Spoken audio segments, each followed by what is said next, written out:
Good day po sa ating lahat. Ako po si Staff Sergeant Julius C. Montibon, 876203 Infantry, Philippine Army. Unit assigned ko po, unit ko po 45th IB, 11th ID Philippine Army. Sa present ngayon. Umpisahan ko yung kwento ko nung kaparabitan ko pa lang. 54th IB, 5th IDPE. Nag-report po ako niyan 2009 sa Maguindanao. Tapos, di pa natapos yung 2009, bumalik ng Luzon, yung 54th IB. Nakipag-akyatan din ako dyan sa bundok ng Mountain Province, Isabela, yung mga tri-boundaries ng Kalinga, Abra at saka Mountain Province. Taga Cagayan de Oro po ako. Misamis Oriental. Sundalo man tayo, kahit saan pupunta, sa tawag ng tungkulin, pupuntahan natin yan. Di nagtagal na nagpalipat na ako sa 45th IB to year 2011. Doon sa Maguindanao, doon sa may Sarik, datoon sa Maguindanao. Doon ko tinuloy yung pang pagsiservisyo ko. Under pa rin siya ng 5th ID, mother unit niya 5th ID pa rin. May kwento ko doon, yung mga haras namin doon sa Maguindanao. May isang gabi doon na hinaras kami sa may Manggahan detachment. Nagsimula kami ng alas 10 hanggang alas 4 ng madaling araw. Buti nga lang umulan. Advice yung PL namin na pasukin namin yung puntahan na namin yung na sinasabi lang may sightings. Advice yung PS namin na, sir, baka upihan muna natin, sir, kasi maraming ilaw-ilaw, sir, eh. Aniwala naman yung PL namin sa PS namin, tapos umulan ng malakas.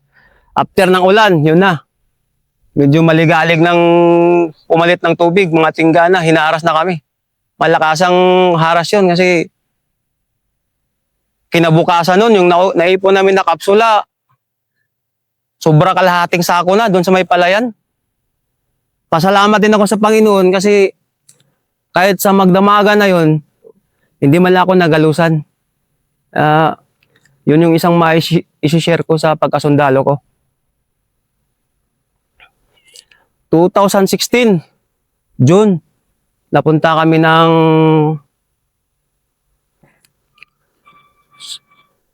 Hulo Solo. Inop ko na naman kami dito ng first ID under ng 101 Brigade. Dating namin dito, first encounter ko, may trupa kami ng Charlie Company na namatay. Yun yung unang namatay dito. Si PFC Carino, taga Abra yun, yung bata na yun. Under ni Batcom namin noon, si Lieutenant Colonel Bautista, 2016. Yun yung unang encounter ng 45th IB noon. Nalagasan kami ng isa, yung platoon sergeant ng Charlie Company, nabulag hanggang namatay. Tapos, sa karanasan ko na yun, nakita ko yung kalaban ng Sulu. May tactics talaga sila. Pumutok, sabay alawak bar. Siyempre, ang tropa, mag-react agad yan, nakadrop. Lalaban din. Tapos, inikutan kami. Umikot, sabay, ang tawag nila doon, pinta kasi na, pero tawa ng Diyos. Hindi, wala pa rin akong galos doon. Pasalamat pa rin ako sa taas.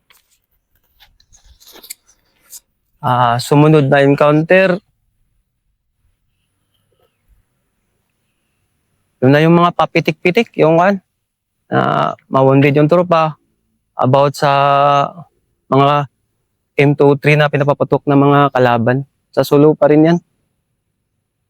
Tapos ang hindi ko talaga makalimutan na encounter yung time ni Sir Ginolbay. April 22, 2020. Hindi ko magkamali yung oras na nangyari yun, nag-umpisa, mga 5, almost 5, 1700.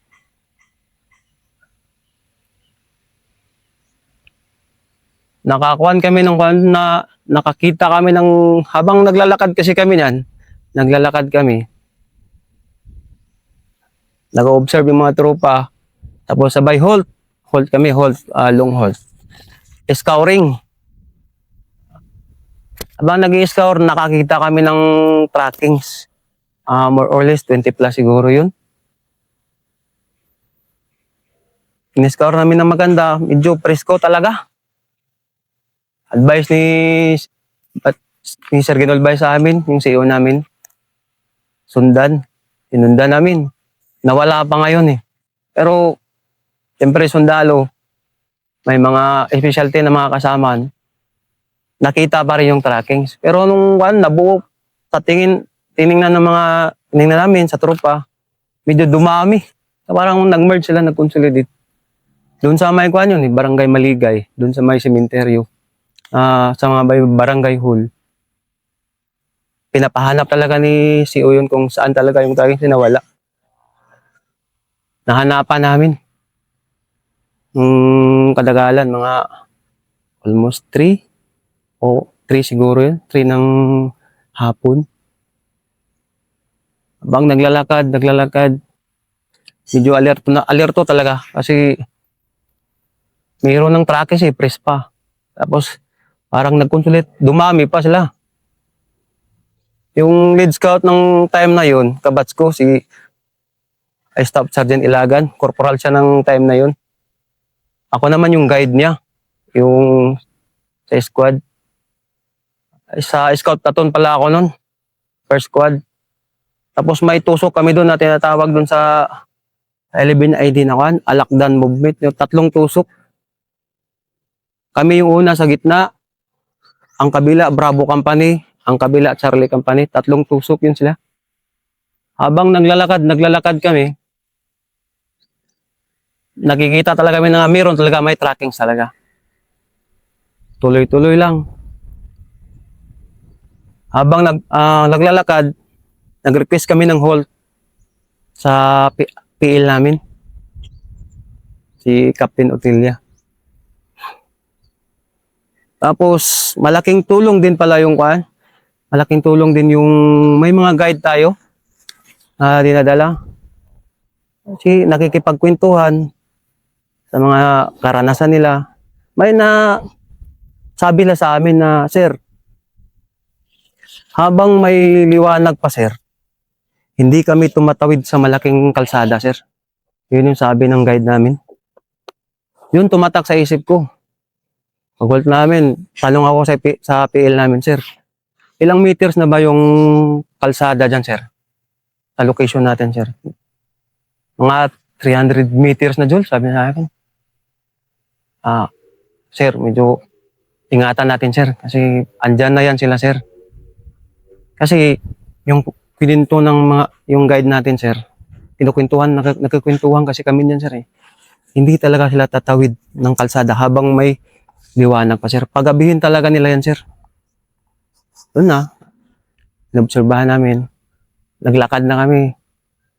Basta mga alas 5 na siguro yun. Naupian ng lead scout ko, si Corporal Staff Sergeant Ilagan, kabats ko. Nakita mismo naman talaga namin sa dalawang mata, 50 meters. Visual na namin yung kalaban. Pero nag-hesitate kami, nag-alanganin kasi may nakakiblar. Nakakeblar na Abu Sayyaf. Sige. Tuloy. Nirelay ko sa PL namin. Sir, andyan na yung mga bad guys, sir. Ito na yata yung nasundan natin, sir. Pero, upihan muna namin, sir, kasi may nakakiblar talaga, sir. Upihan niya dong, baka ranger yan, yung sabi pa sa amin, sir. Upihan niya dong. Yes, sir. Nakakita kami ng parang matangos yung ilong, parang Arabo. Sabi ko, hindi na to ranger, kasi iba yung lahi nito. Sir, hindi to tropa, sir, kalaban to. Naka-halt din sila. Advice ni Sir Ginolbay sa amin. Dalawa kami. Yung lead scout ko at saka ako. Lapitan. Sabay, nakadikit na din yung tropa. Naka-skirmish na din lahat. Lapitan na lang. Within 50 meters, lumapit talaga kami. Nakita ko yung kalaban, kung hindi ako magkamali, 15 to 20 meters, andyan na sila. Andyan na talaga sila. Unang putok, 15 meters o 20 meters, talagang masisipat talaga ng tropa. Kasi kung walang putok nakita ko talaga na lamang kami. Kasi nakauna kami. Bagbaga na. Medyo maligalig din sila kasi alawakbar sila eh. Alawakbar. Kung gaano kalakas yung putok namin, gaganti din sila. Ganun din kalakas. Kung mag-minor kami, minor din sila. Parang sinasabayan nila yung putok namin. Diskarte namin, tipid ng bala kasi padilim na eh. Pitik-pitik. Pitik din sila. Habang kasagsagan ng gera, encounter, laban lang talaga. Tapos panalig sa taas talaga ang pinaka-the-best. Kasi pag wala si Papa Jesus, siguro sa kadaming bala na dumaan sa pinagtaguan ko, yung napagtaguan ko pala, lumabas pa yung kiblar ko, ganyan lang, parang ganyan lang kalaki na kuno. Nakita ko, sabi ko, maraming pasalamat ko sa punong ito, binuhay ako. Yung taas niya, wagam na wagam. Kadaming tama ng bala. Yun, okay, tingin ko, nasa taas na talaga, pero laban pa rin kasi, hindi malumural kasi lamang. Lamang talaga. Bakit Tapos, kayo lamang, master? kami nakauna, sir. Hindi, pero nung wagwagan na, pareho lang man ang kalibre dala nyo. Lamang kami, sir, kasi kami, sir, nakakuha kami ng nataguan. Kahit maliit man, sir, nakakuha kami ng May cover kayo. Yes, sir. Habang putukan, nakita ko na yung kasama ko, yung platoon sergeant namin, si Master Uday.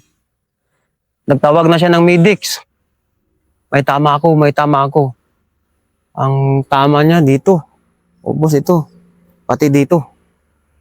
Yung trigger finger niya, natamaan pa.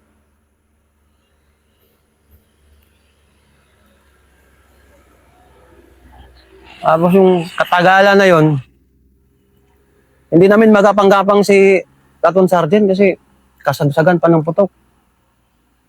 Sabi ko, sir, pahintuin na natin kunting putok, sir. Diyan ka lang, sir. Huwag kang lumabas, sir. Kasi nakita ka na nila, sir.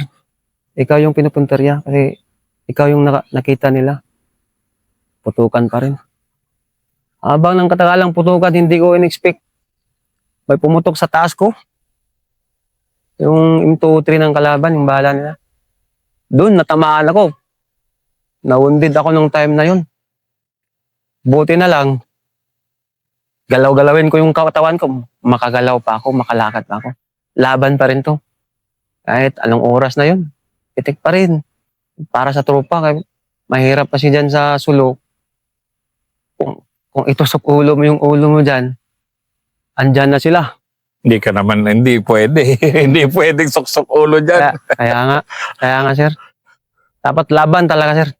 Presence of mind, makinig sa command.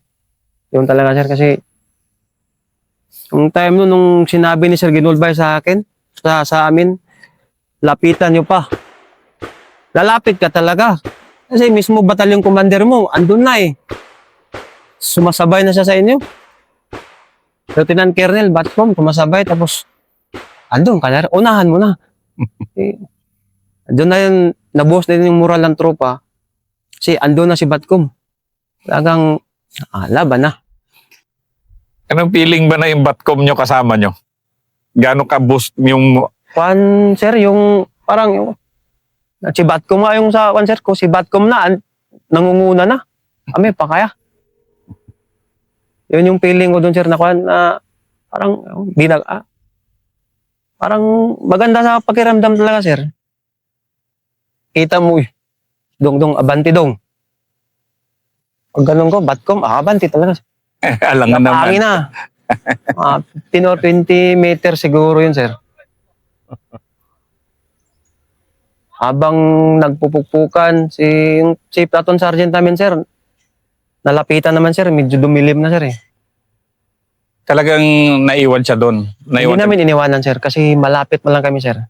Yung lahat ng hilira doon, sir, sa per squad na scout platoon, sir. Lahat kami doon, sir, may tama lahat. Yung isa na 60 dito sa paa. Pero parang sarap nila siya, sir. Tumama sa kahoy, tapos pumitik lang, sir. Malaking bala din, sir. Mm. Tapos yung mga shrapnel ng M23, sir. Yun ang nagpawundid sa amin, sir. Sa likod, sir. Sa likod. Likod. Kasi magaling talaga yung Abu Sayyaf sa 203. Oo, sir. Magaling talaga, sir. Pero nung pinotok namin yung RLL, sir, Mm. wala na, sir, na medyo tumamimi sila, sir. Kasi malakas man talaga, sir. Pagputok nun, boom! Nabigla nga kami, sir, kasi kasagsagan pa, pinutok ni squad leader ko yun, sir, eh. Ni Master Valentino. Pumutok. Yun na, medyo nagtaka na siguro sila kung ano na yun. Eh, first time na namin pinutok yung aril niya, sir. Dala-dala namin, sir. Doon namin na-realize na malaking bagay pala talaga. Talagang mawagam talaga yung kalaban. Nung time na yun, sir, nung nawundid na kami, nag-consolidate na kami. Ay, hindi nag-consolidate. Security pa rin, sir. Ginamot yung tropa. Doon pa namin nagamot si Platoon Sergeant namin. Pero buhay. Buhay, sir. Kamay lang yung tama niya, sir. Ayun. Ikwento mo nga yung style Binisaya na kwento na yung paano yung gaano katindi yung wagwagan na close yun eh. Yes, sir. 10 to 15 meters kayo eh. Gaano katindi yung gano'n na yung nagliliparan yung bala. Ikwento mo nga yung gano'n na. Nung time na nagsimula na yung putukan, una kami pumutok.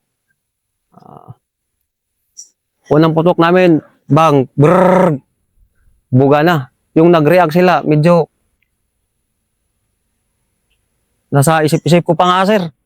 Nasa isip-isip ko pala na mabuhay pa kaya ako nito. Kasi kung volume fire lang, grabe talaga. Putukan sa gilid. Medyo, sa lahat ng encounter ko, yun yung hindi ko makalimutan. Kasi balikan natin yung suksok ulo. Kasi sa mga pelikula nakita nyo, yung mga bida ko minsan, pag bagbagan, suksok ulo, ibig sabihin, kiss the ground siya. Pero sa Sulu kasi, isuksok ulo mo, tagain yung ulo mo, malapitan ka. Yun talaga, sir. Maraming experience doon, sir, na nangyari na huwag ka talagang dapat naka-alerto, presence of mind ka talaga. Huwag kang talagang susuksok kasi yung may tactic sila talaga doon, sir, na kwan. Yung ikutan, sir. Tapos magtatagain na lang yung tropa. Pero walang nangyari sa inyong ganon. Wala naman, sir, sa awa ng Panginoon, sir. Kasi maganda din talaga, sir, na kwan, na talagang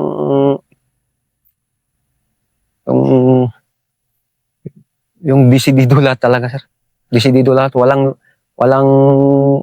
alanganin. Talaga pagsabi, sir, ni Badcom namin, lapitan. Makita mo talaga siya nakaganon lahat. Ang kagandahan pa doon sa nangyari na yun, sir. Bravo company namin sa kaliwa, sir. Charlie company sa kabila. Naka-skirmish kami lahat. Pag alawak baro sila doon sa kabila, sir, pupunta sila doon. Sa So, pole. may Bravo. Bagbagin ng Bravo ng andun yung 60 at saka K3 lang, sir, eh. Petro. Balik sa kabila. Punta na naman sa kabila. Sa kanan. Andun naman yung Charlie company. Andun na naman yung 60 ng Charlie company. Alam sa amin ko, maganda talaga kung mangyari na encounter, nakaplano. Kasi kung sa isip ko, sir, yung sa amin, sir, sa 50 meters yung pinitikan namin yun, sir. Siguro kami dun dalawa ng kabat ko, sir, lead scout ko, sir. Maiiwan kami dun, sir.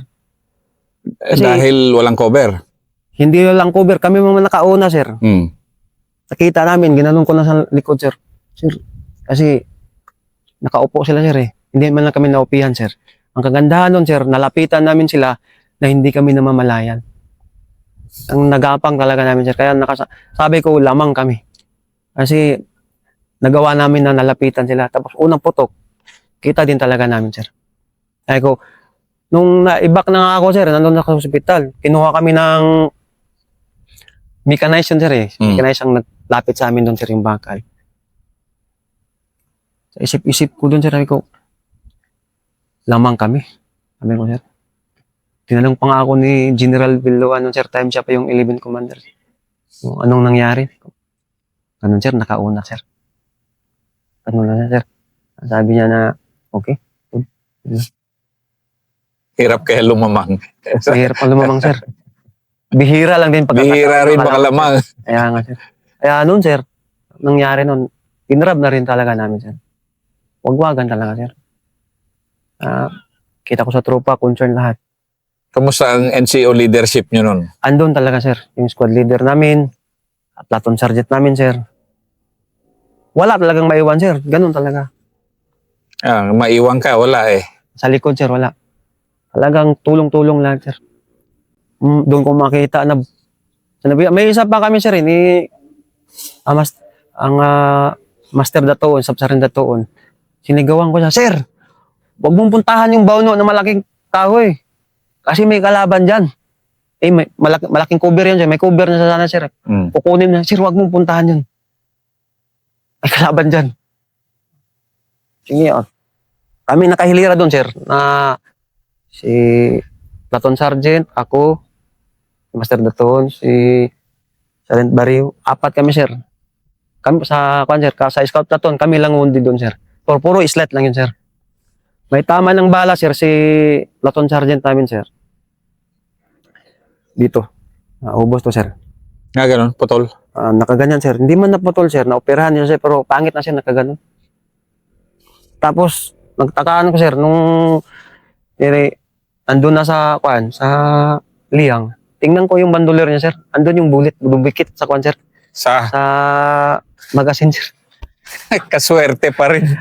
Parang tingnan ko, sir, dumaan dito, sir. Ito, dumaan. Tapos yung trigger finger, dumaan. Ay, swerte pa rin talaga. Swerte pa rin.